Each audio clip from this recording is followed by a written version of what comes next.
Assalamualaikum warahmatullahi wabarakatuh. Kami dari kelompok 8 akan mempresentasikan tentang sumber daya manusia dan teknologi produksi. Kali ini saya akan menjelaskan tentang pengertian sumber daya manusia dan teknologi produksi. 1. Sumber daya manusia.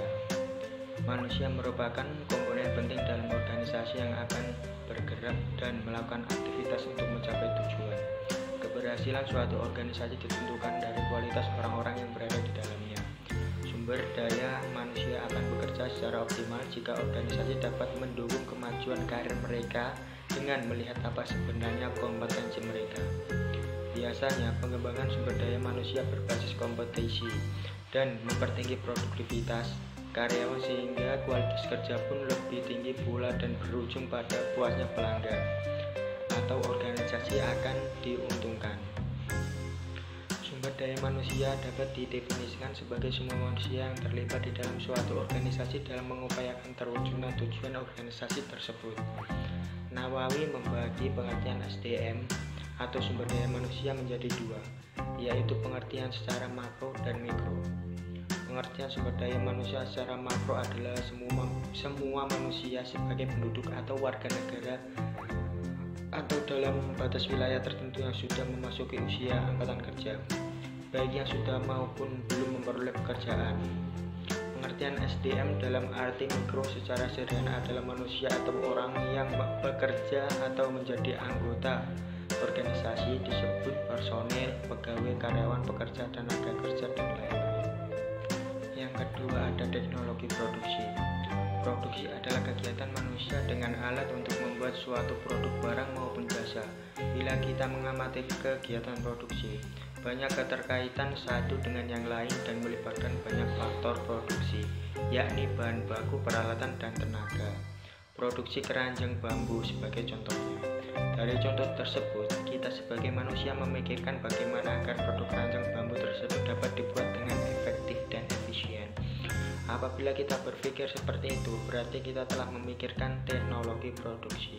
Jadi dengan demikian, teknologi produksi merupakan cara manusia untuk membuat produk dengan melibatkan berbagai faktor secara praktis, cepat, mutu baik, dan murah. Kenyataan yang ada bisa dilihat sehari-hari proses produksi tersebut dengan cara yang pertama ada manual atau tradisional, dilakukan dengan menggunakan tangan, contoh pembuatan anyaman, ukiran. Yang kedua ada semi otomatis, sudah ada alat bantu yang menggunakan mesin. Yang ketiga ada otomatis atau modern, dengan menggunakan mesin sistem robot yang diprogram dengan bantuan komputer. Selanjutnya saya akan menjelaskan peranan teknologi bagi sumber daya manusia. Peranan teknologi bagi sumber daya manusia mampu memengaruhi nilai-nilai terhadap sumber daya manusia dalam suatu perusahaan, yaitu teknologi.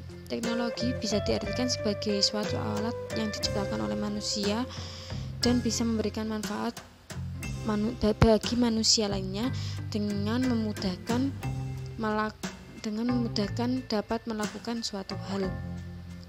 Seperti dalam penggunaan smartphone atau handphone yang di masyarakat mulai dari anak sekolah hingga pegawai profesional. Smartphone atau handphone berfungsi mulai dari sebatas alat komunikasi, alat menyelesaikan senang seperti sedang bermain permainan, sosial media, hingga sebagai media yang mampu menghasilkan uang bagi pemiliknya yang menjalankan bisnis online atau untuk berhubungan dengan koleganya. Tidak hanya sebatas itu, saat ini teknologi juga digunakan pada kegiatan perusahaan baik dari operasional maupun manajemen. Hal itu karena teknologi dapat membantu untuk mempersingkat waktu yang diperlukan dalam menjalankan pekerjaan dan juga mengembangkan perusahaan seperti melihat perkembangan perusahaan lain yang menjadi saing atau pesaing.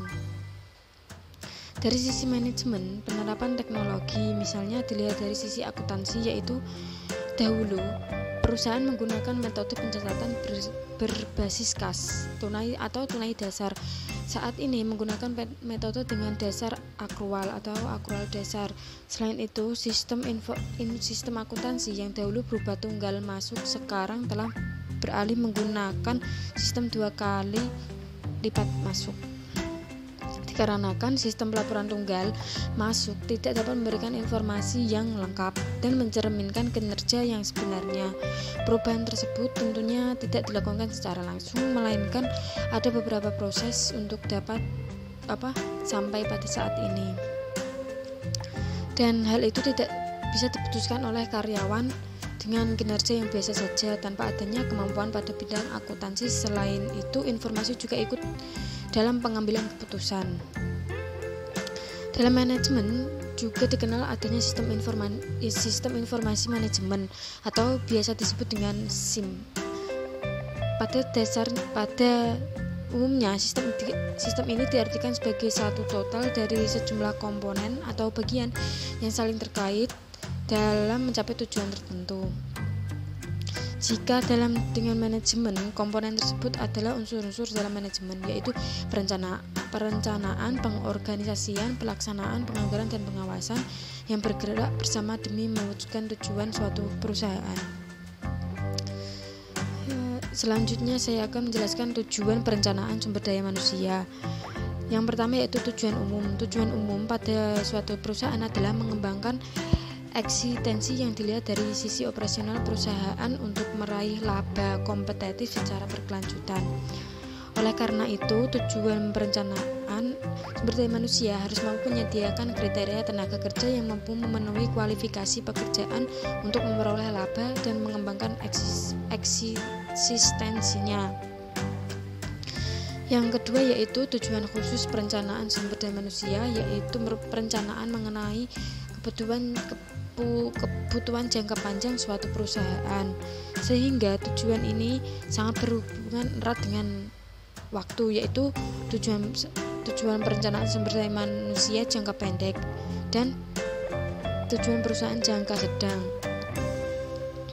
Kedua, tujuan khusus perencanaan sumber daya manusia mengharuskan organisasi menetapkan predikat jumlah dan kualifikasi secara akurat agar memperoleh sumber daya manusia yang potensi sebagai sumber daya manusia yang kompetitif dan berkualitas dalam memberikan andil meningkatkan eksistensi perusahaan dan mengembangkannya.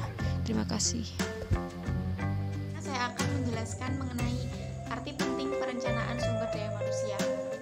Menurut Werder dan Dewis, perencanaan sumber daya manusia adalah suatu perencanaan yang sistematik tentang perkiraan kebutuhan dan pengadaan atau pasukan tentang pegawai. Perencanaan sumber daya manusia merupakan serangkaian kegiatan yang dilakukan untuk mengantisipasi permintaan bisnis dan lingkungan pada organisasi di waktu yang akan datang dan untuk memenuhi kebutuhan tenaga kerja yang ditimbulkan oleh kondisi tersebut. Dengan demikian dapat diutarakan bahwa ada 4 kegiatan dalam perencanaan sumber daya manusia. Yang pertama, persediaan sumber daya manusia pada saat ini. Yang kedua, peramalan atau perkiraan penawaran dan permintaan sumber daya manusia. Yang ketiga, rencana untuk menambah tenaga kerja yang bermutu. Yang keempat, berbagai prosedur pengawasan dan evaluasi untuk memberikan umpan balik kepada sistem. Keuntungan yang dapat diambil dari perencanaan sumber daya manusia antara lain sebagai berikut. Yang pertama, mengefektifkan penggunaan sumber daya manusia, menyesuaikan kegiatan tenaga kerja dengan tujuan organisasi, membantu program penarikan dari bursa atau pasaran tenaga kerja dengan baik, pengadaan tenaga kerja baru secara ekonomis, dapat mengkoordinasikan kegiatan manajemen sumber daya manusia, dan yang terakhir mengembangkan sistem manajemen sumber daya manusia. Dalam meramalkan kebutuhan sumber daya manusia yang akan datang, perlu diperhitungkan faktor yang memengaruhi perkembangan organisasi, baik faktor internal maupun faktor eksternal. Faktor internal adalah faktor yang berasal dari organisasi itu sendiri, contohnya persediaan tenaga, rencana pengembangan organisasi, dan sebagainya. Sedangkan maksud dari faktor eksternal adalah faktor yang berasal dari lingkungan di luar organisasi tersebut.